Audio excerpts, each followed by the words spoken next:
Welcome to my closet. I'm Travis, and today we're going to be reviewing the Coach Mott Driver Men's Loafer. These particular ones are in khaki, and I'm going to be going over the things I like about them. I can't honestly say I have a dislike. I've had them for a couple of weeks now, and everything about them is great in my opinion.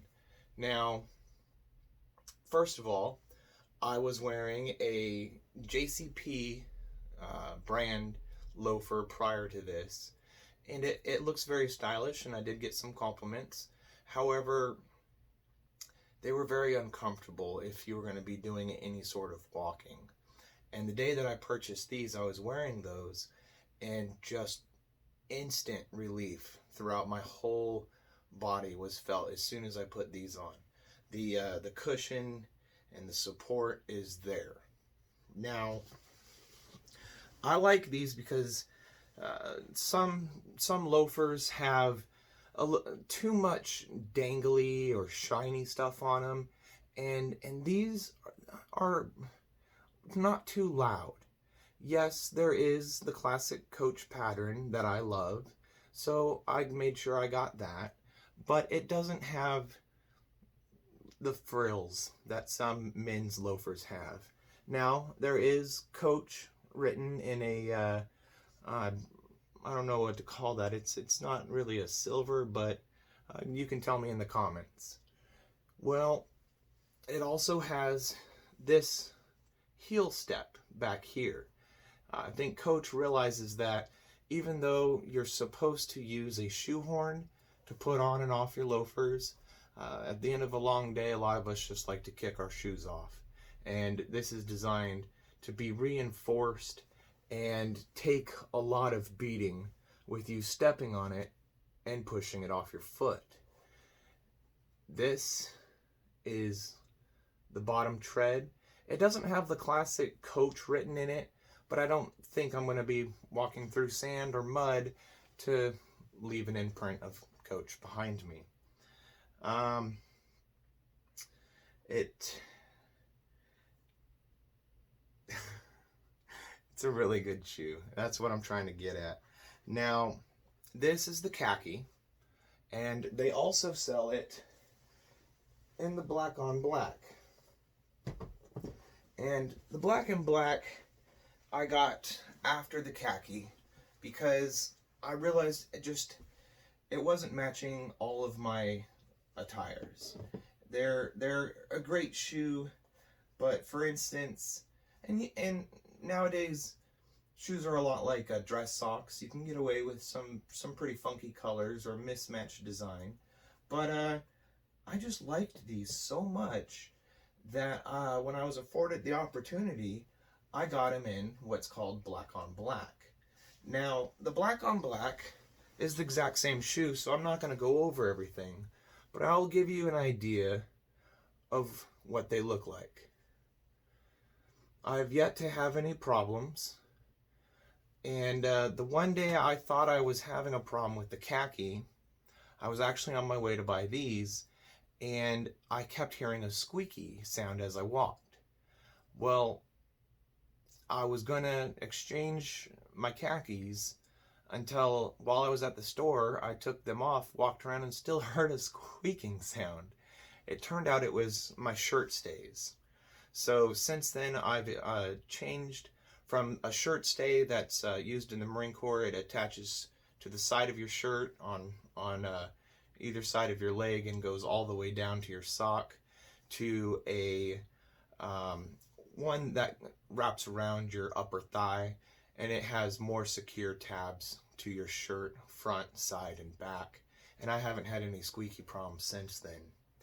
But I'll tell you what, when I told Coach that my shoes were squeaking, they were telling me that was impossible. So we did the barefoot test. Anyways, once again, these are the Coach Mott Drivers. These are the only two colors I believe they come in, and they are extremely versatile as far as what you can wear with them.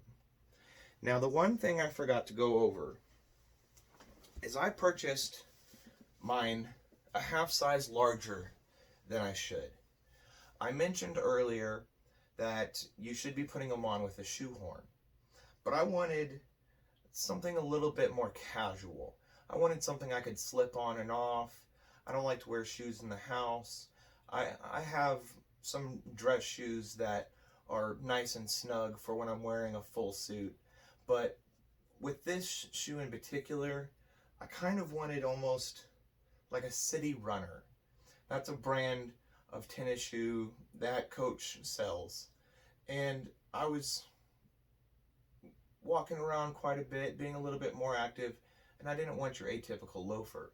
So when you go a half size up, you can usually slide them right on with no trouble, and you're not going to be squishing or destroying or crunching the back, which I have to say doesn't always work perfectly, even at a half size larger, but this backing is pretty malleable. It allows you to move it around quite a bit and it pops right back up.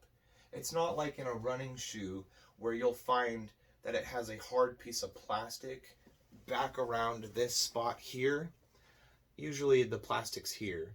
And if you've ever done any bit of like running or just walking a lot, you'll notice that it wears out here pretty fast, and that plastic will come and poke you in the back of the ankle, and the shoe's worthless at that point.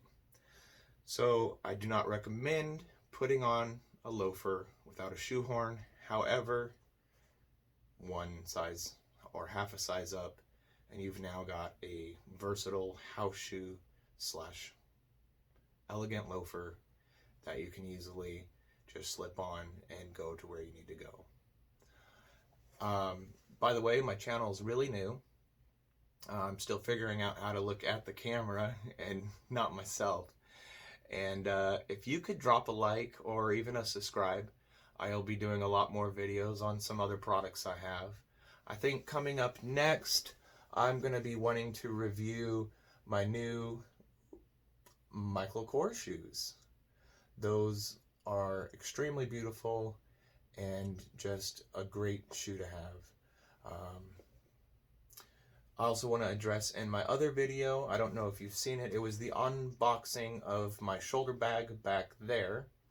And I said that Michael Kors customer service was poor, and I should have elaborated. It's not their customer service. Their customer service so far from what I've had is amazing. It's when you have a problem and you contact customer support. That's when it is just a nightmare. And I'll get into that when I review my Michael Kors shoes. But until then, thanks for hanging out in my closet. Bye.